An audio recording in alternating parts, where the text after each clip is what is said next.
Hi. In this video we're going to connect an electric rim lock, which opens up when power is provided.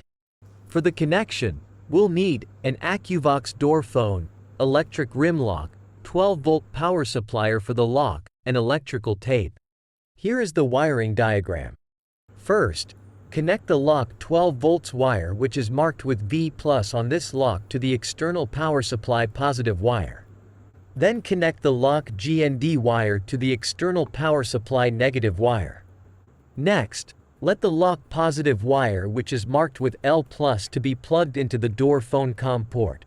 Plug the lock 12 volts wire, marked with V positive on this lock, to the door phone NO port.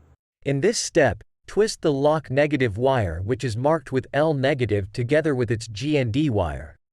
Do not forget to wrap splices with electrical tape to prevent accidental contact.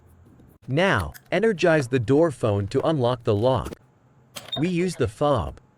The lock is opened. Thanks for watching.